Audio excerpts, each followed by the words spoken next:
I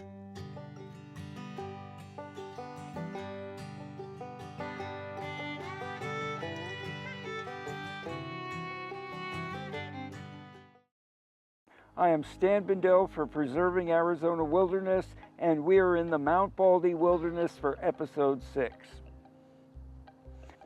I count East Baldy Trail among my favorite hikes for those willing to make the scenic drive. It's a slice of heaven. Mount Baldy is the second highest peak in Arizona, but unlike the tallest Humphrey Peak at 12,637 and third tallest Escudilla Peak, the Baldy Peak trails have water going through it. The East Baldy Trail has the East Fork of the Little Colorado River flowing through the beginning part of the trail. The stream is not only beautiful, but managed for the endangered wild Apache trout. Brook rainbow and cutthroat trout help to make this into a fisherman's paradise. Beaver dams in the East Fork of the Little Colorado River are obvious and abundant, helping create the sounds of the cascading stream. This is one of the most dense areas in the state for black bear. Mexican gray wolves are in the area along with mountain lions, mule deer, elk, and coyote. Mount Baldy Wilderness is one of the 90 wilderness areas in Arizona, and at 7,079 acres, it's among the smallest. There are 3 hiking trails, East Baldy, West Baldy, and Crossover Trail, which connects the 2 trails. You cannot get to the top of the trail without a permit because it is part of the White Mountain Apache Reservation. Please don't try to do this because this land is sacred and should be respected. If caught, you can be fined and your backpack can be confiscated. East Baldy climbs from 9,200 feet to 11,350 feet before you have to turn around, and there are good signs so you know not to trespass on the reservation. The East Baldy Trail begins near a beautiful alpine meadow, but you quickly enter the forest, which includes Engelmann spruce, Douglas fir, Colorado spruce, and quaking aspen in the upper elevation. Flowers are also plentiful during the summer. This moderately considered hike is 14 miles, but hikers can turn around at any point. Hikers can feel the elevation, but there are plenty of downed logs along the trail that are perfect places for snacks or lunch. The further you go up the trail, the more sandstone rock formation you find, and also you get great views of the surrounding mountains. This outing was hosted by the Great Old Broads for Wilderness with some participation by the Yavapai County Sierra Club members.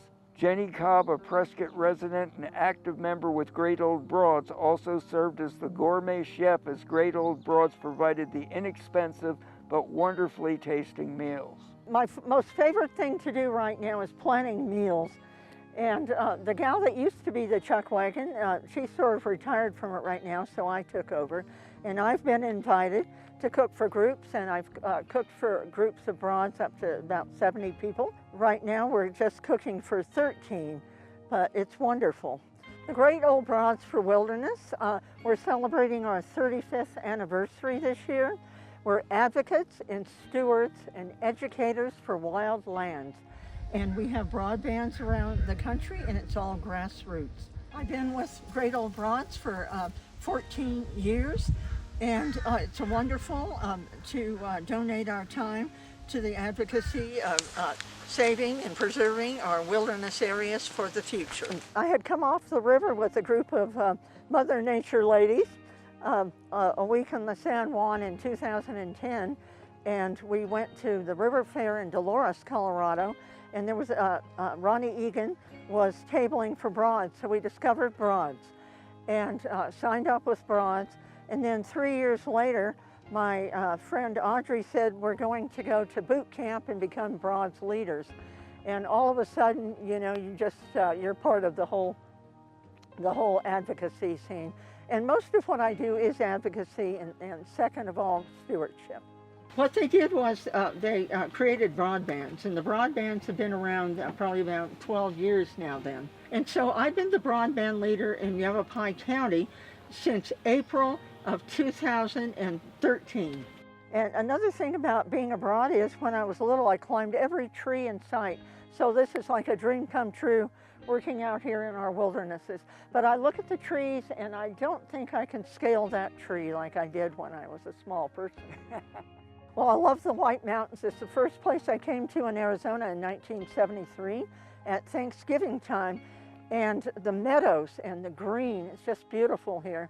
Wildflowers and the smell of the trees and the fresh air. It's just a wonderful place. Since 1974, when I did come up to Show Low, and my parents had retired in Show Low with their friends whose great-grandmother or grandmother it was Molly Butler in Greer. Well, the wilderness area is to be untrammeled. That's part of the Wilderness Act. And nothing mechanical is allowed. You're going there for peace and quiet and to enjoy nature, the grass, the trees, the flowers, the dirt, the boulders, the whole experience. So the wilderness areas are designated to protect the land and protect wildlife also, of course. Spent more time in the Mount Baldy wilderness than any other, and we would run it. And we usually leave early in the morning, and since we were running, we would miss the rain. And one year we came down in the snow and the rain and got in the car and turned on the heat full blast. We beat the horses one year. I think it might have been that year we passed the horses. Is there anything I haven't asked you that you'd like to talk about? Well, we're talking about wildernesses. I hope that you're going to visit all 90 of our wildernesses. The drive from Prescott to Mount Baldy is more than 5 hours, but there are lots of trails, lakes, and fun places to stop along the way.